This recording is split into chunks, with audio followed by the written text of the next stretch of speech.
एक उम्मीद सुनहरे ख्वाबों की जो आपने देख रखे हैं अपने बच्चों के लिए, सुनहरे कल की सूरत में। उस सुनहरे कल के लिए हम संवारते हैं आपके बच्चों का मुस्तकबिल। यूनिक ग्रुप ऑफ इंस्टीट्यूशन गुज़िश्ता 33 वर्षों से दिखा रहा है रास्तों को मंजिल, उम्मीद को रोशनी, इल्म से अमल की रवायत, बच्चों के रोशन मुस्तकबिल का जामिन।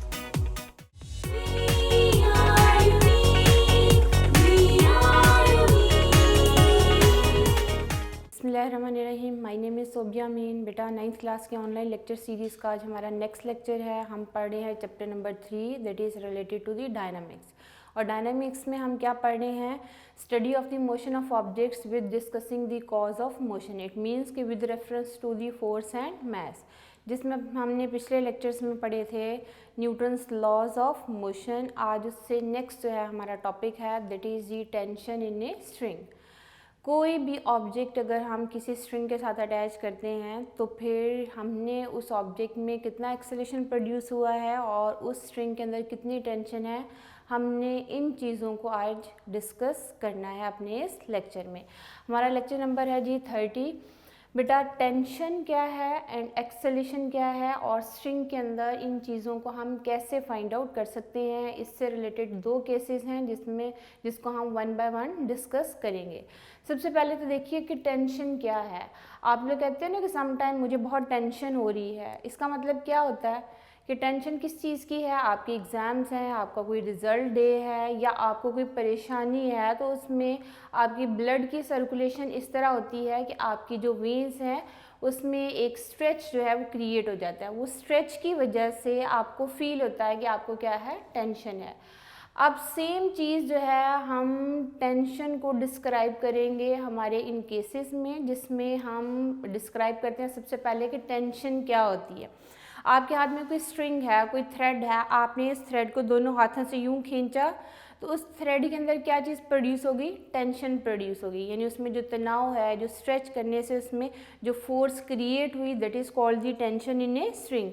कि हम किसी भी स्ट्रिंग को, किसी भी थ्रेड को जब अपने हाथों से पुश कर रहे होते हैं तो इन दैट केस उसमें टेंशन क्रिएट हो जाती है। तो हम टेंशन को डिफाइन करते हैं it is the force that is acting along the string.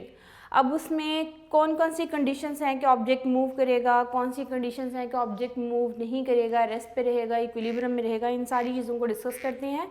तो सबसे पहले बेटा देखिए कि what is the tension. Tension क्या है बेटा, उसकी डेफिनेशन लिखते हैं।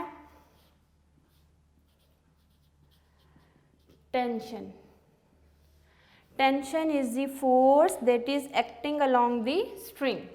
Tension, the force acting along the string. Force acting along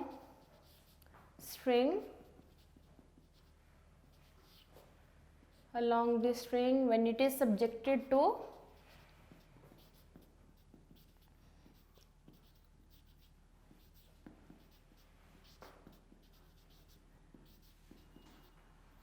pull।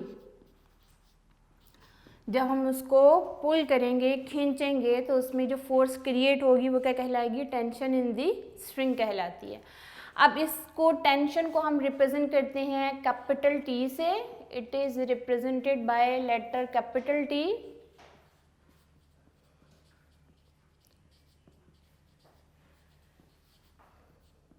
T से रिप्रेजेंट करते हैं बेटा। चूंकि ये एक फोर्स है, फोर्स का यूनिट न्यूटन होता है, तो टेंशन का यूनिट भी क्या है? न्यूटन है। ओके, बीइंग ए फोर्स बेटा, फोर्स का यूनिट न्यूटन है, तो बीइंग ए फोर्स टेंशन का यूनिट भी क्या है? न्यूटन है। तो हम लिख रहे हैं the unit of tension is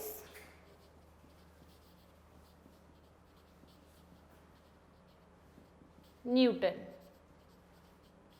और न्यूटन को हम कैपिटल एन से रिप्रेजेंट करते हैं।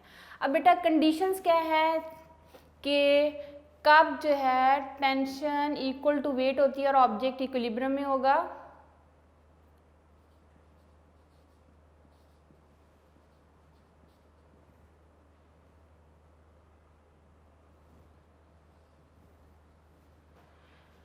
ओके बेटा, जो कंडीशंस हैं जिसमें ऑब्जेक्ट कब इक्विलिब्रियम में होगा, कब रेस्ट में होगा, इन चीज़ों को डिस्कस करते हैं।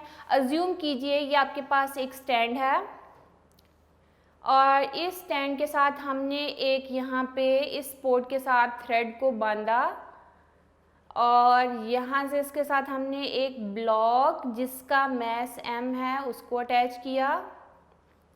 ये एक ब्लॉक है मेरे पास, वुडन ब्लॉक है जिसका मैस क्या है m। इसको मैंने एक थ्रेड की मदद से जो है वो एक पोर्ट के साथ अटैच कर दिया हुआ है। ओके, अब देखिए बेटा ये ब्लॉक है तो ब्लॉक का वेट एक्ट होगा डाउनवर्ड और वेट किसके इक्वल होता है, mg के इक्वल। क्योंकि अपने लास्ट लेक्चर में बेटा मैंने वेट एंड मास का डिफरेंस जो है वो आप लोगों के साथ डिस्कस कर लिया था।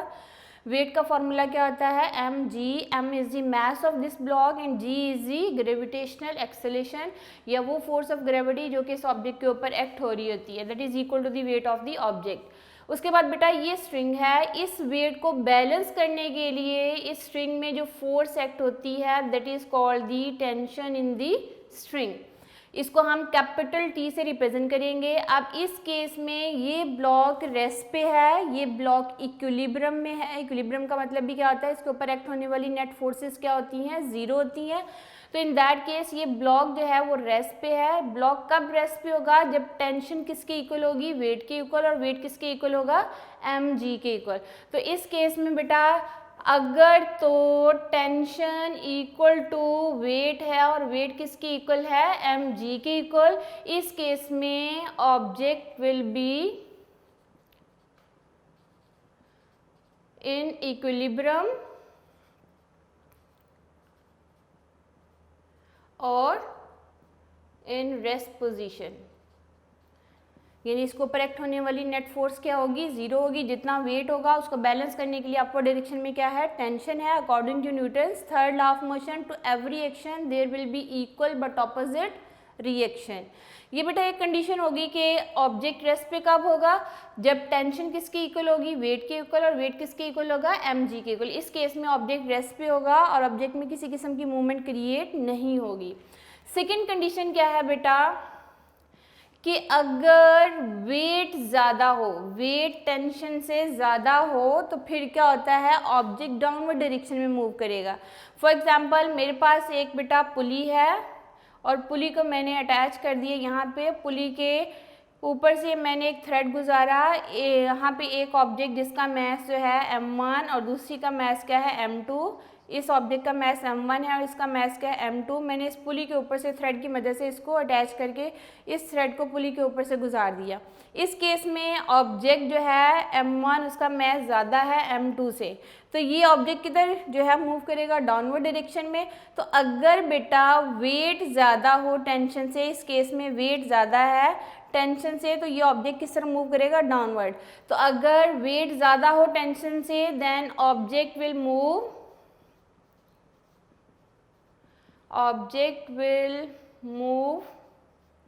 Downward direction.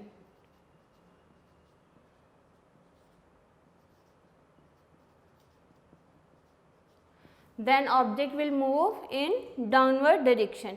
थर्ड कंडीशन क्या होगी बेटा, ये केस भी हो सकता है कि अगर टेंशन ज़्यादा हो वेट से, अगर टेंशन वेट से ज़्यादा होगी then object will move in upward direction, then object will move in upward direction। Okay बेटा ये तीन कंडीशंस हैं। फर्स्ट कंडीशन में हमने क्या कहा कि अगर टेंशन इक्वल टू वेट होगी और वेट किसके इक्वल होगा, mg के इक्वल, तो बॉडी इक्विलिब्रियम में होगी, रेस्ट पे होगी, इसमें किसी किस्म की कोई मूवमेंट क्रिएट नहीं होगी, इसमें किसी किस्म का कोई एक्सेलेरेशन भी प्रोड्यूस नहीं होगा। सेकेंड कंडीशन में हमने क्या कहा कि अगर हमारे पास टू ऑब्जेक्ट्स हैं, उनको हमने एक जो है स्ट्रिंग के साथ जो है वो बांध दिया हुआ है और स्ट्रिंग को हमने एक फ्रिक्शनलेस पुली के ऊपर से गुजारा। इसमें हमने कहा कि इस ऑब्जेक्ट का मैस ज़्यादा है और इस ऑब्जेक्ट का मैस क्या है, कम है। इसका मैस ज़्यादा होने से इसका वेट भी ज़्यादा होगा। इस केस में वेट एक्ट हो रहा है डाउनवर्ड, वेट की वैल्यू ज़्यादा है और टेंशन की वैल्यू क्या है, कम है। तो इन दैट केस बेटा अगर weight will be greater than tension होगा तो object will move in downward direction. अब इस केस में क्या होगा बेटा, M2 मैस कम है तो ये ऊपर की तरफ मूव करेगा क्योंकि इसका वेट कम है और यहाँ पे जो टेंशन है वो वेट से क्या है, ज़्यादा है। तो अगर टेंशन वेट से ज़्यादा होगी तो ऑब्जेक्ट किस तरफ मूव करेगा, इन अपवर्ड डायरेक्शन। ये तीन कंडीशंस है बेटा टेंशन के केसेस की। अगर टेंशन इक्वल टू वेट होगा there will be no movement in the object, लेकिन अगर वेट टेंशन से ग्रेटर होगा then object will move downward direction. और थर्ड कंडीशन क्या है कि अगर टेंशन वेट से ज़्यादा होगी then object will move in upward direction. और what is the tension, it is the force acting along the string that is called the tension in the string. ये था बेटा छोटा सा टॉपिक जो कि टेंशन से रिलेटेड है। अब इसके दो केसेस हैं, एक केस जो है वो अभी इस लेक्चर में हम डिस्कस करते हैं और वो केस क्या है बेटा कि अगर हमारे पास टू ऑब्जेक्ट्स हों और दोनों ऑब्जेक्ट्स को जो है वो हमने अटैच कर दिया हुआ है एक स्ट्रिंग के साथ और स्ट्रिंग जो है वो लाइट वेट है और लाइट वेट के साथ इनएक्सटेंसिबल है। और इनएक्सटेंसिबल स्ट्रिंग वो होती है बेटा जिसमें कोई ऑब्जेक्ट अगर अटैच किया जाता है तो अटैचमेंट के साथ किसी किस्म की उसमें मूवमेंट क्रिएट नहीं होती और एक्सटेंशन किसी किस्म की क्रिएट नहीं होती। तो हम कहते हैं कि वो जो थ्रेड है, वो जो स्ट्रिंग है वो क्या है, इनएक्सटेंसिबल है। तो अब हम वो डिस्कस करते हैं बेटा कि टेंशन क्या है, it is a force that is acting along the string और इसको हम कैपिटल लेटर T से रिप्रेजेंट करते हैं और उसके साथ साथ बेटा बीइंग ए फोर्स इसका यूनिट क्या है, न्यूटन है। ये चीज़ें अभी हमने डिस्कस की है, ये एज ए शॉर्ट क्वेश्चन पूछी जा सकती हैं। What is the tension, under what condition object will be rest and under what condition object will move in downward direction and under what condition object will move in upward direction. अभी तीन condition discuss की, tension will be equal to weight then object will not move, if weight is greater than tension then object will move in downward direction and if tension will be greater than weight then object will move in upward direction। अब हम discuss करते हैं बेटा tension and acceleration in a string when both bodies hang vertically downward, when two bodies hang vertically downward. यानी अब हमने tension भी find out करना है और एक्सेलरेशन की फॉर्मूला भी डिराइव करनी है, लेकिन किस केस में, जब टू ऑब्जेक्ट्स होंगे, टू बॉडीज होंगी और उनको हमने हैंग किया है वर्टिकली। अच्छा, इस चीज़ को डिस्कस करने से पहले बेटा डायग्राम हम डिस्कस करते हैं।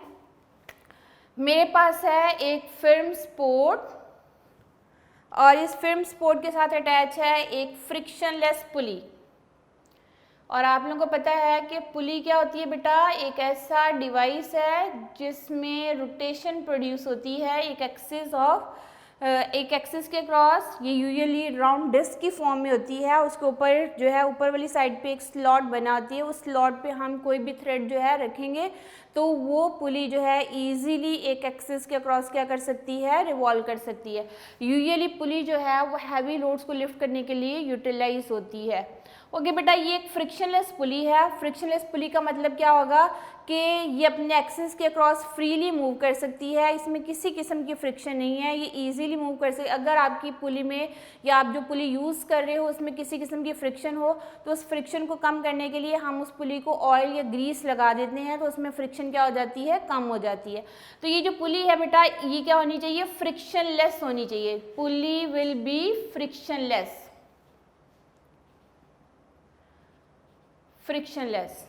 अब आपने क्या करना है, टू ऑब्जेक्ट्स लेने हैं, दो ऑब्जेक्ट्स, एक का मैस m1 है और दूसरे का मैस क्या है, m2, और उसको हमने एक लाइट वेट इनएक्सटेंसिबल थ्रेड की मदद से अटैच कर लेना है और फिर उसी थ्रेड को हमने पास कर देना है इस फ्रिक्शनलेस पुली के साथ। यूँ समझ लीजिए बेटा, आपके पास दो ऑब्जेक्ट्स हैं, एक का मैस क्या है m1 और दूसरे का मैस क्या है m2, और हमने इसको एक थ्रेड के साथ जो है वो बांध दिया हुआ है। और फिर ये जो थ्रेड है बेटा, ये लाइट वेट है, इनएक्सटेंसिबल है, फिर इसी थ्रेड को हमने किसके ऊपर से पास कर देना है, इस फ्रिक्शनलेस पुली के ऊपर से। तो जो सिचुएशन आपके पास होगी वो ये होगी कि दोनों बॉडी जो है वो हैंग होंगी वर्टिकली। ये है थ्रेड, ये ऑब्जेक्ट जिसका मैस क्या है m1, और इस साइड पे इसी थ्रेड के साथ एक और ऑब्जेक्ट जो है वो अटैच है जिसका मास क्या है m2। ओके, हमने लेट अस सपोज दैट कि हमने इस ऑब्जेक्ट का नाम दे दिया है ए बॉडी और इस ऑब्जेक्ट का नाम दे दिया है बी बॉडी।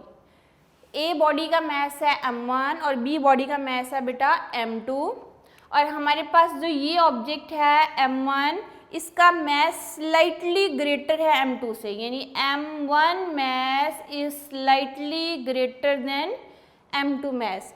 जब m1 मास ग्रेटर होगा बेटा तो इसमें एक्सेलेरेशन प्रोड्यूस होगा इन डाउनवर्ड डायरेक्शन और m2 बॉडी में एक्सेलेरेशन प्रोड्यूस होगा इन अपवर्ड डायरेक्शन। क्लियर। अब इस ऑब्जेक्ट का मास अगर m1 है तो इसका वेट बेटा मैंने w1 से रिप्रेजेंट कर दिया और w1 किसके इक्वल होगा m1g के इक्वल।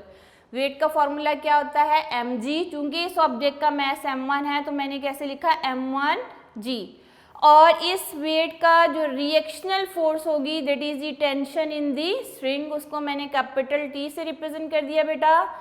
जो फोर्स एक्ट हो रही है along the string that is called the tension in the string, और इसको कैपिटल T से रिप्रेजेंट किया। इसी तरह इस साइड पे देखिए ये ऑब्जेक्ट है बी बॉडी है, इसका मास क्या है m2, तो इसका वेट होगा w2, इसका वेट एक्ट होगा डाउनवर्ड और वेट क्या होगा w2, और w2 किसके इक्वल होगा m2g के इक्वल, और इसमें टेंशन क्या होगी स्ट्रिंग में T। और इस केस में वेट ज़्यादा है और टेंशन क्या है कम है, और इस केस में टेंशन ज़्यादा है और वेट क्या है कम है।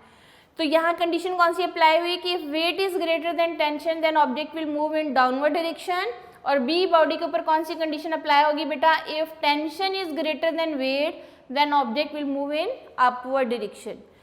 अब according to Newton second law of motion बेटा इसके ऊपर फोर्स बी एक्ट होगी that is equal to ma। Newton second law of motion में हमने क्या कहा कि किसी भी ऑब्जेक्ट के ऊपर अगर अनबैलेंस फोर्स अप्लाई होती है तो उसमें एक्सेलेरेशन प्रोड्यूस होता है, और जो एक्सेलेरेशन की मैग्नीट्यूड है that is always directly proportional to the net force but it is inversely proportional to the mass of the body. तो यहाँ according to Newton second law of motion जब इसके ऊपर अनबैलेंस फोर्स एक्ट हो रही है, unbalance force ही act हो रही है क्योंकि वेट ज़्यादा है और टेंशन क्या है कम है, तो इसमें जो एक्सेलेरेशन प्रोड्यूस हो रहा है डाउनवर्ड डायरेक्शन में, तो according to Newton second law of motion हमने क्या लिखा F is equal to m1a। अब इसी तरह बी बॉडी जो है अपवर्ड डायरेक्शन में मूव कर रही है, तो according to Newton second law of motion इसके ऊपर जो फोर्स एक्ट हो रही है वो क्या है F is equal to m2a। अब गौर से देखिए बेटा इस डायग्राम में, इस डायग्राम को गौर से देखिए, ए बॉडी के ऊपर कौन कौन सी फोर्सेस एक्ट हो रही हैं। Weight is the force, tension is the force, और एक्सेलेरेशन की वजह से जो प्रोड्यूस, जब बॉडी में एक्सेलेरेशन प्रोड्यूस होता है तो according to Newton second law of motion यहाँ जो फोर्स होगी वो क्या होगी F is equal to m1a। तो नेट फोर्स कौन सी हुई बेटा, वेट, टेंशन और क्या है F is equal to m1a। अच्छा, अब ये चीज नेट जो टोटल फोर्सेस ए बॉडी के ऊपर एक्ट हो रही हैं ये है, और बी बॉडी के ऊपर कौन कौन सी फोर्सेस एक्ट हो रही हैं बेटा, टेंशन है, वेट है, and according to Newton second law of motion F is equal to m2a है। अगर आपको डायग्राम समझ आ गई, इसी को वर्डिंग में डिस्क्राइब करेंगे, और कैसे डिस्क्राइब करेंगे बेटा, आपने लिखना है consider to bodies having masses m1 and m2 that are attached with the end of the light and inaccessible string, and this string is passed over the frictionless pulley and the mass of m1 is slightly greater than m2। this is the condition कि दोनों objects का mass equal नहीं है। अगर equal होगा तो कभी भी इनमें से कोई भी ऑब्जेक्ट मूव नहीं करेगा। अगर दोनों ऑब्जेक्ट्स का मास सेम हो जाएगा बेटा तो वो ऑब्जेक्ट जो है वो बैलेंस हो जाएंगे, वहाँ किसी किस्म का एक्सेलेरेशन प्रोड्यूस नहीं होगा। ये एक्सेलेरेशन कब प्रोड्यूस होता है बेटा, अगर अनबैलेंस जो है वो फोर्स इनके ऊपर एक्ट होती है। तो इन दैट केस हमारे पास जो है वेट ज़्यादा है, यहाँ पे m1 ऑब्जेक्ट का वेट ज़्यादा है as compare to m2 object, तो in that case m1 mass ज़्यादा होगा as compare to the m2 mass. इन सारी चीज़ों को जब हम डिस्क्राइब कर देंगे वर्डिंग में, ये लिखने के बाद बेटा हमने लिखना है net forces acting on body A, और इन सबको डिस्क्राइब करेंगे, फिर हम लिखेंगे net forces acting on body B. अब ये पूरा पैराग्राफ लिखेंगे, consider two bodies having masses m1 and m2 that are attached with the end of the light and inextensible string. This string is pass over the frictionless pulley in such a way that the mass of m1 object is greater than m2 and the m1 object is moved vertically downward with uniform acceleration a and m2 object is moved vertically upward with acceleration a। और इसमें uniform acceleration produce हो रहा है ए, इसमें भी और इसमें भी, दोनों की मैग्नीट्यूड क्या होगी, इक्वल होगी। अब हमें इंटरेस्टेड हैं बेटा इसका एक्सेलेरेशन के लिए कौन सा फॉर्मूला डिराइव होगा एंड टेंशन के लिए कौन सा फॉर्मूला डिराइव होगा, उसको डिराइव करती हैं। इस केस में ये टेंशन का फर्स्ट केस है when both bodies hang vertically. हमने टेंशन फाइंड आउट करनी है, एक्सेलेरेशन जो है वो फाइंड आउट करना है बेटा, उसका जनरल फॉर्मूला डिराइव करना है, और अगर दोनों बॉडीज किस तरह हैंग होंगी, वर्टिकली। ओके, अब हमने बेटा ये डायग्राम ड्रॉ करनी है। डायग्राम ड्रॉ करके जो अभी मैंने वर्डिंग में पैराग्राफ बोला वो आपने लिखना है। Consider two bodies having masses m1 and m2 that are attached with the end of the light and inextensible string, and this string is passed over the frictionless pulley in such a way that the body A having mass m1 that is slightly greater than the mass m2। Okay, इसके बाद हम लिख रहे हैं net forces acting on body A. Net forces acting on body a body के ऊपर कौन कौन सी फोर्सेस एक्ट हो रही हैं बेटा, गौर से देखिए, वेट एंड टेंशन। वेट ज़्यादा है एंड टेंशन क्या है, कम है, दोनों की डायरेक्शन ऑपोजिट है बेटा। एक चीज़ समझ लीजिए कि अगर एक ऑब्जेक्ट के ऊपर टू फोर्सेस एक्ट हो रही हों, फॉर एग्जांपल ये है फोर्स F1 और ये क्या है, फोर्स F2, अगर तो दोनों की डायरेक्शन सेम है तो नेट फोर्स इक्वल टू होती है बेटा F1 प्लस F2। अगर एक ऑब्जेक्ट के ऊपर दो फोर्सेस एक्ट हो रही हों, दोनों की मैग्नीट्यूड अगर डिफरेंट भी हो लेकिन डायरेक्शन उनकी सेम हो, तो अकॉर्डिंग टू जो है सम अप हमने अगर इनको करना है तो ये दोनों फोर्सेस क्या हो जाएंगी, सम अप हो जाएंगी। फॉर एग्जांपल ये 10 न्यूटन है, ये 20 न्यूटन है, तो नेट फोर्स कितनी हो जाएगी, एक ही डायरेक्शन में अगर एक्ट हो रही हैं तो नेट फोर्स क्या हो जाएगी, 30 न्यूटन हो जाएगी। लेकिन अगर ऐसा हो बेटा, अगर फोर्स F1 जो है एक ऑब्जेक्ट, ये एक ऑब्जेक्ट है, इस ऑब्जेक्ट के ऊपर फोर्स F1 अप्लाई हो रही है इस डायरेक्शन में, फॉर एग्जांपल ये है बेटा 30 न्यूटन, और इस डायरेक्शन में इसके ऊपर अप्लाई हो रही है दैट इज 20 न्यूटन, और ये है F2 फोर्स। अब दोनों फोर्सेस की डायरेक्शन क्या है, ऑपोजिट है, यानी एक ब्लॉक के ऊपर दोनों फोर्सेस जो है एक्ट हो रही हैं, अनबैलेंस है। एक की मैग्नीट्यूड है 30 न्यूटन और दूसरी की कितनी है, 20 न्यूटन, दोनों की डायरेक्शन ऑपोजिट है। तो जब हम इस केस में नेट फोर्स अप्लाई करेंगे या नेट फोर्स की मैग्नीट्यूड फाइंड आउट करेंगे तो क्या लिखेंगे बेटा, F1 माइनस F2। F1 की वैल्यू कितनी है, 30 न्यूटन, और F2 की वैल्यू कितनी है, 20 न्यूटन, तो नेट फोर्स कितनी हो जाएगी, 10 न्यूटन। ये बात आपको बताने का मकसद ये है बेटा कि अगर एक ऑब्जेक्ट के ऊपर फोर्सेस एक्ट हो रही हैं लेकिन उनकी डायरेक्शन ऑपोजिट हो तो वो आपस में क्या होंगी, सब्ट्रैक्ट होंगी। तो सेम केस यहाँ देखिए कि ए बॉडी के ऊपर जो दो फोर्सेस एक्ट हो रही हैं, वेट एंड टेंशन, उनकी डायरेक्शन ऑपोजिट है। देखिए वेट डाउनवर्ड है और टेंशन क्या है, अपवर्ड, इनकी डायरेक्शन क्या है, ऑपोजिट है। तो इन दैट केस हम क्या लिखेंगे बेटा, F is equal to W1 minus T। Minus क्यों लिखा, क्योंकि दोनों फोर्सेस की डायरेक्शन क्या है, ऑपोजिट है। ओके, अब यहाँ पे देखिए बेटा W1 किसके इक्वल होता है, वेट किसके इक्वल है, that is equal to m1g। तो आप ये वैल्यू यहाँ पुट करोगे तो क्या आ जाएगा, F is equal to m1g minus T, और इसको मैंने फर्स्ट इक्वेशन का नाम दे दिया। And according to Newton second law of motion, according to Newton's second law of motion,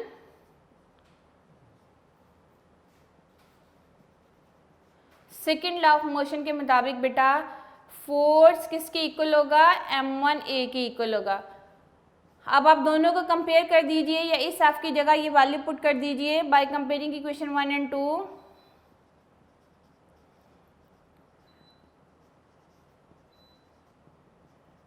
1 and 2 को जब हम कंपेयर करेंगे तो आपके पास क्या आ जाएगा, m1a will be equal to m1g minus t, m1a will be equal to m1g minus T, और इस इक्वेशन को नाम दे दिया बेटा ए इक्वेशन। ये है net forces acting on body a body के ऊपर जो फोर्सेस एक्ट हो रही हैं। ये था बेटा वेट, और ये क्या है, tension, and according to Newton second law of motion F will be equal to M A होगा। तो ये वैल्यू आप यहाँ पुट कर सकते हो या आप दोनों को कंपेयर कर लीजिए। तो नेट आपके पास रिजल्ट क्या आएगा, m1a will be equal to m1g minus T, और इस इक्वेशन को नाम क्या दे दिया हमने, ए इक्वेशन। अब हम लिख रहे बेटा net forces acting on body B, net forces acting on body B.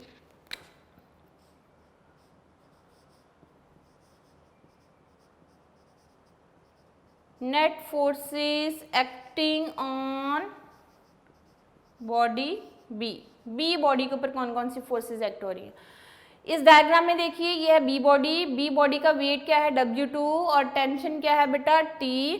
तो इसमें टेंशन ज़्यादा है और वेट क्या है, कम है, क्योंकि बॉडी किस तरह मूव कर रहा है, अपवर्ड डायरेक्शन में। तो फिर हम लिखेंगे T minus W2।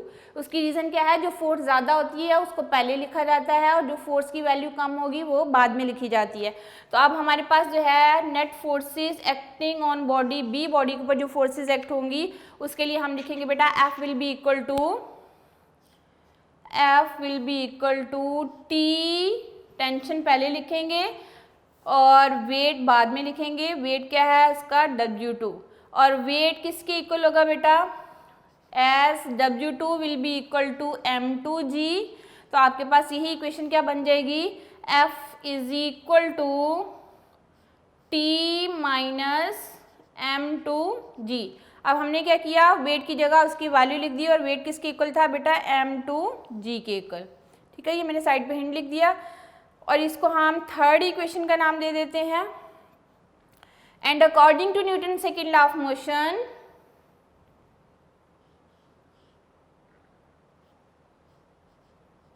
According to Newton's second law of motion,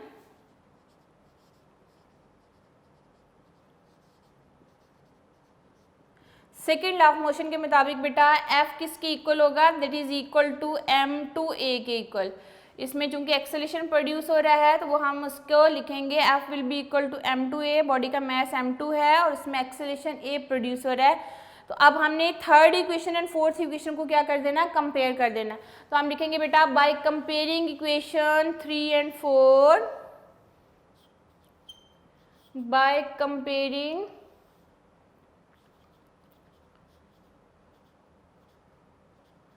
equation 3 and 4, दोनों को कंपेयर करेंगे बेटा, ये आ जाएगा m2a will be equal to T minus m2g। तो अब हम लिख रहे हैं m2a that is equal to T minus m2g, और इस इक्वेशन को हमने नाम दे दिया बी इक्वेशन का। ये है सारी फोर्सेस बेटा जो कि बी बॉडी के ऊपर एक्ट हो रही हैं, ये मैंने बी इक्वेशन का नाम दिया, और जो ए बॉडी के ऊपर एक्ट हो रही हैं वो ये सारी फोर्सेस हैं। m1a है that is equal to m1g minus T. Okay बेटा, अब हमने फाइंड आउट करना है एक्सेलरेशन। तो इन दैट केस हम ए इक्वेशन को एंड बी इक्वेशन को ऐड करेंगे। ठीक है, अगर हमने एक्सेलरेशन फाइंड आउट करना है तो by adding equation A and B. तो अब हम ऐड कर रहे हैं by adding equation A and B, equation A and B. ये आ जाएगा बेटा लेफ्ट साइड में ऐड होगी एंड राइट साइड में ऐड होगी। ये है इक्वेशन ए, इसकी लेफ्ट साइड है m1a, ये है बेटा इक्वेशन बी, उसकी लेफ्ट साइड है m2a। तो हम दोनों को ऐड कर रहे हैं, m1a आ जाएगा प्लस m2a आ जाएगा, दैट इज इक्वल टू ए की राइट साइड क्या है m1g माइनस टी। तो हम लिख रहे हैं बेटा m1g माइनस टी, फिर आपने इसमें इसकी राइट साइड ऐड करनी है, ये आ जाएगा प्लस टी माइनस m2g।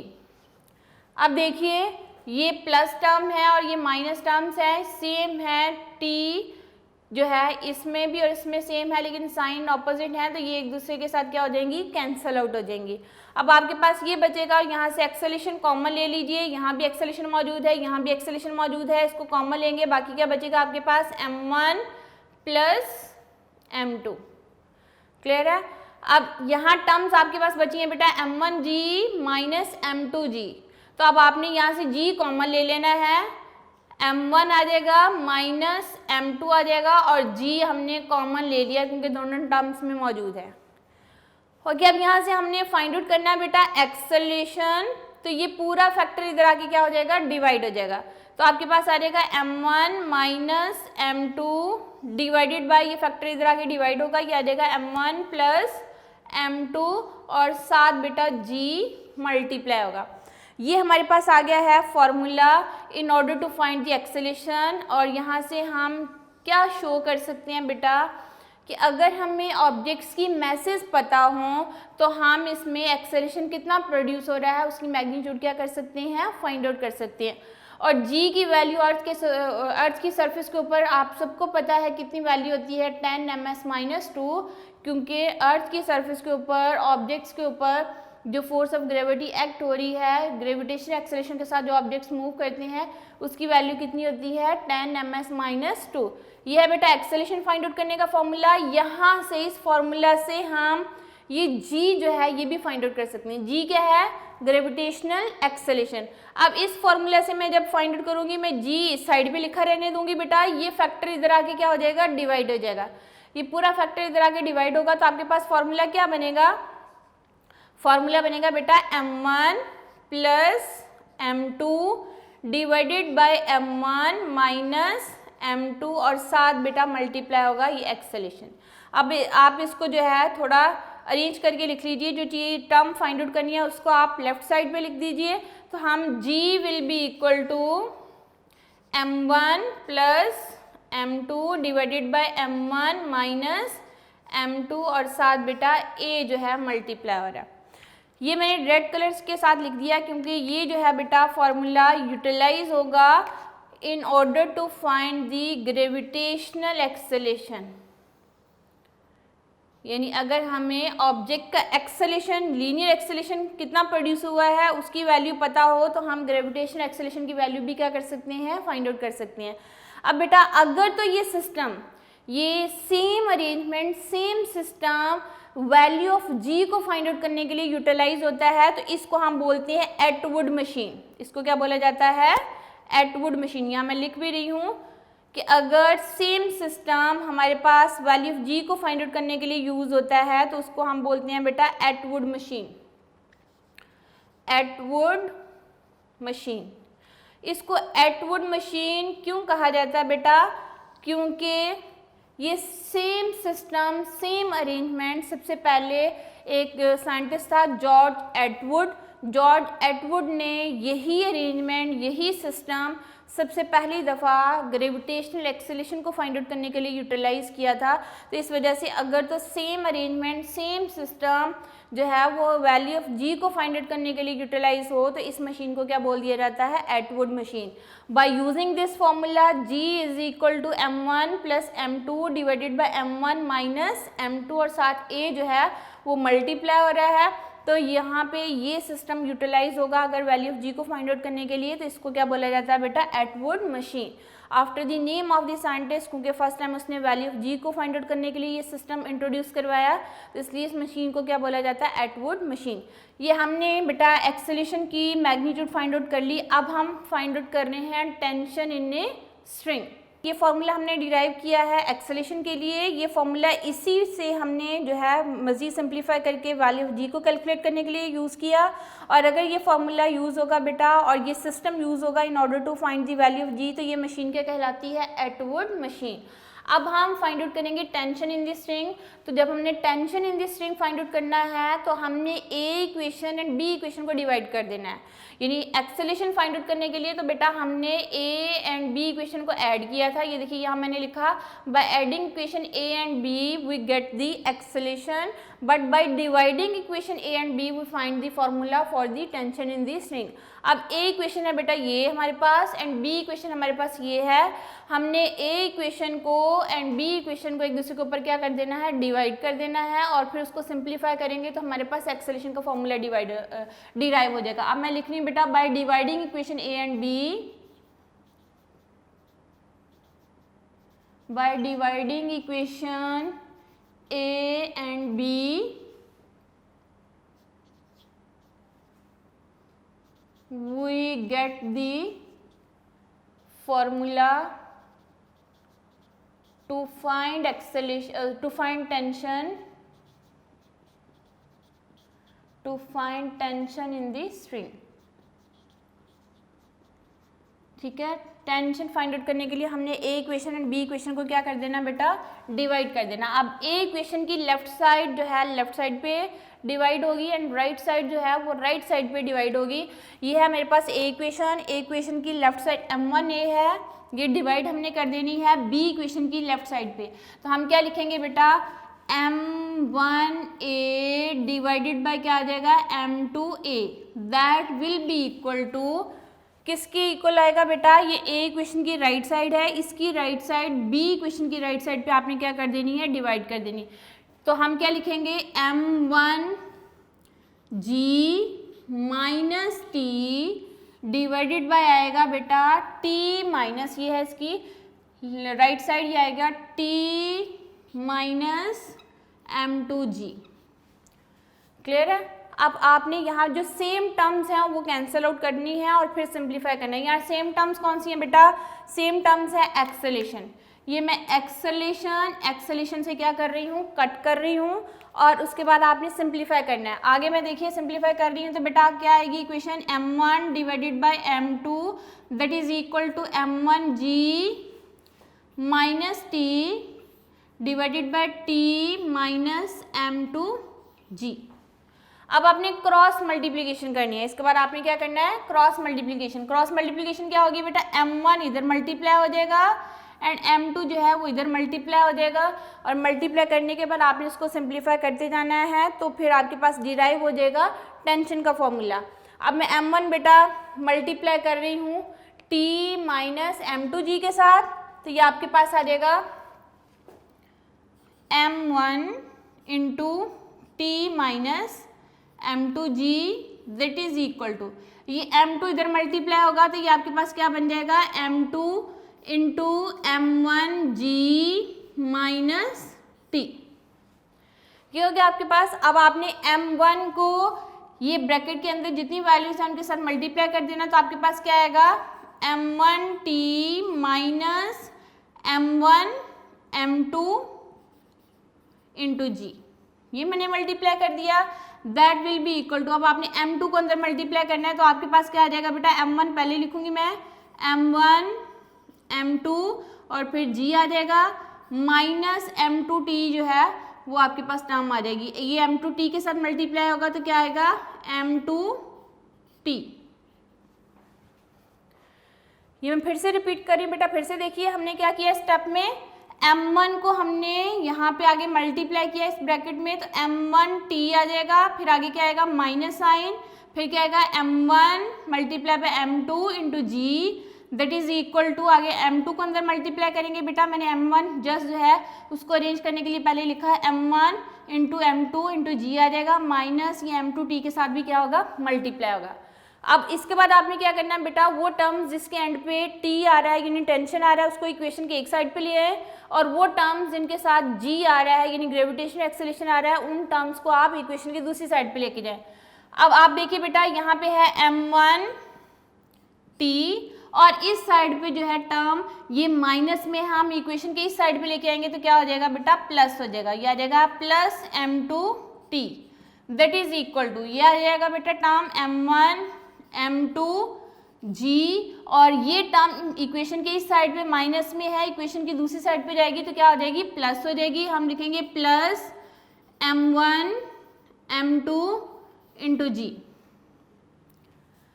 ये हमने सिंप्लीफाई किया, हमने वो टर्म्स जिनके एंड पे t यानी टेंशन आ रहा है उसको इक्वेशन के एक साइड पे लेके आए हैं और वो टर्म्स जिनके साथ जी ग्रेविटेशनल कांस्टेंट की वैल्यू आ रही है, सॉरी ग्रेविटेशनल एक्सेलरेशन की वैल्यू आ रही है, उनको हम इक्वेशन के एक साइड पे लेके हैं। अब आपने टेंशन को कॉमन ले लेना है, टी हमने कॉमन लिया, बाकी क्या बचेगा आपके पास m1 प्लस m2। यहाँ से टी मौजूद है, इसमें भी टी मौजूद है, टी को कॉमन लिया, बाकी क्या बचा m1 प्लस m2। यहाँ बेटा आपके पास सारी चीज़ें देखिए m1 m2 g, यहाँ भी मौजूद है m1 m2 इंटू जी, दोनों एड अप होंगे तो क्या आ जाएगा 2m1 m2 इंटू जी। देखिए ये भी और ये भी टर्म क्या है, सेम है, यहाँ भी 1 मौजूद है, यहाँ भी 1 मौजूद है, दोनों को ऐड करेंगे तो क्या हो जाएगा 1 + 1 2m1 m2 इंटू जी आ जाएगा। अब बेटा टी कैलकुलेट करना है, टी को इस साइड पे लिखा रहने दीजिए, ये पूरा फैक्टर इधर आके क्या हो जाएगा डिवाइड हो जाएगा, तो क्या बनेगा formula 2m1 m2 divided by m1 plus m2 into ये मैं लिख रही हूँ साथ जी। ओके, ये बेटा फॉर्मूला डिराइव हो गया है in order to calculate the tension that is produce in the string. Tension के लिए क्या फॉर्मूला आपके पास आया 2m1 m2 divided by m1 plus m2 into g. यहाँ पे अगर आपको मैसेज पता हो, दोनों ऑब्जेक्ट्स की मैसेज पता हो, तो आप टेंशन क्या कर सकते हैं, कैलकुलेट कर सकते हैं। किस केस में बेटा, अगर both bodies m1 and m2 hang vertically downward. ये हमने डेरिवेशन की है बेटा टेंशन की एंड एक्सेलेरेशन की। किस केस में, जब हमारे पास 2 ऑब्जेक्ट्स हैं जिनकी मैसेज m1 एंड m2 हैं और दोनों को हमने किस तरह हैंग किया हुआ है, वर्टिकली डाउनवर्ड हैंग है। और ये केस क्या था आपके पास कि आपके पास 2 ऑब्जेक्ट्स हैं m1 एंड m2 जिनको हमने एक string, light and inextensible string. बेटा लाइट वेट का मतलब क्या होगा कि जो स्ट्रिंग है उसका अपना मास निग्लिजिबल होना चाहिए और जो स्ट्रिंग है वो इनएक्सटेंसिबल होनी चाहिए। और इनएक्सटेंसिबल का मतलब क्या होता है कि उसके ऊपर अगर कोई फोर्स अप्लाई होती है तो उसकी लेंथ में किसी किस्म का कोई चेंज नहीं आना चाहिए। ऐसी स्ट्रिंग को, ऐसे थ्रेड को बोला जाता है इनएक्सटेंसिबल स्ट्रिंग और इनएक्सटेंसिबल थ्रेड। और फिर हमने कंडीशन क्या ली कि m1 mass is slightly greater than m2 मास। इस ऑब्जेक्ट का वेट ज़्यादा होगा और उस ऑब्जेक्ट का वेट क्या होगा, कम होगा। और अगर ऑब्जेक्ट का वेट ज़्यादा हो, टेंशन कम हो, ऑब्जेक्ट मूव करता है वर्टिकली डाउनवर्ड, और वो ऑब्जेक्ट जिसका वेट कम है और टेंशन क्या है ज़्यादा है, वो मूव करेगा vertically upward with acceleration a। हमने इस पूरी जो है सिचुएशन को वर्डिंग में डिस्क्राइब किया। डिस्क्राइब करने के बाद हमने क्या लिखा, net forces acting on body a body के ऊपर कौन कौन सी फोर्सेज एक्ट हो रही हैं बेटा, F will be equal to W1 minus T. Weight ज़्यादा है, टेंशन कम है, तो ये सब्ट्रैक्ट होंगी। और वेट का फॉर्मूला क्या होता है, W1 is equal to m1 into g. उसके बाद हमने यहाँ पुट किया तो force will be equal to m1 g minus T, और इस इक्वेशन को नाम क्या दे दिया है, फर्स्ट इक्वेशन। उसके बाद हमने क्या कहा, according to Newton second law of motion, body में चूंकि एक्सेलरेशन प्रोड्यूस होता है और सेकंड लॉ ऑफ मोशन का फॉर्मूला क्या होता है, F is equal to ma। चूंकि बॉडी का मास m1 है तो हमने क्या लिख दिया, m1a। उसके बाद इस इक्वेशन को और इस इक्वेशन को क्या किया, कंपेयर किया। कंपेयर करेंगे तो आपके पास इक्वेशन क्या बन जाएगी, m1a that is equal to m1g minus T. ये a इक्वेशन आ गई। उसके बाद हमने बेटा net forces acting on body b लिखा। और इसके बाद हमने क्या लिखा बेटा, बी बॉडी के ऊपर जो फोर्सेज एक्ट हो रही हैं, टेंशन ज़्यादा है और वेट क्या है, कम, तो हम टेंशन को पहले लिखेंगे और वेट को बाद में लिखेंगे। टेंशन माइनस वेट आ जाएगा और वेट किसके इक्वल है, m2g के इक्वल। उसके बाद बेटा हमने ये इक्वेशन थर्ड इक्वेशन का नाम दिया और उसके बाद क्या लिखा, according to Newton second law of motion F is equal to m2a होता है। और उसके बाद हमने दोनों को कंपेयर किया तो आपके पास क्या आ गया, m2a is equal to T minus m2g, ये b इक्वेशन का नाम आ गया। और अब हमने क्या करना है, दोनों को ऐड करना है। By adding equation a and b we get acceleration. By adding equation a and b we get formula to calculate, to find calculate acceleration. दोनों को ऐड करेंगे। अब हमने दोनों को ऐड किया तो लेफ्ट साइड में ऐड की, राइट साइड में ऐड की। यहाँ पे टेंशन के साथ साइन प्लस माइनस है, तो इस वजह से हमने इनको क्या कर दिया, कैंसिल आउट कर दिया। बाकी आपके पास क्या बचा, यहाँ से बेटा एक्सेलरेशन कॉमन लेंगे तो बाकी क्या बचेगा m1 प्लस m2, और यहाँ से g की वैल्यू कॉमन लेंगे, बाकी क्या बचेगा m1 माइनस m2। फिर एक्सेलरेशन कैलकुलेट करना है तो ये पूरा फैक्टर इधर आके क्या हो गया, डिवाइड हो गया। ये फॉर्मूला सिंप्लीफाई होकर क्या बना, m1 minus m2 divided by m1 plus m2। ये बेटा सब्सक्रिप्ट्स हैं, नीचे लिखने हैं थोड़े, और ये g साथ क्या हो जाएगा, मल्टीप्लाई हो जाएगा। और इसी से अगर हम g का फॉर्मूला डिराइव करेंगे तो g किसके इक्वल आ जाएगा बेटा, m1 plus m2 divided bye आएगा बेटा m1 माइनस m2, और साथ ये एक्सेलरेशन मल्टीप्लाई हो जाएगा। और अगर ये सिस्टम बेटा यूज़ होता है in order to calculate the value of g, तो तब ये मशीन क्या कहलाती है, एटवुड मशीन।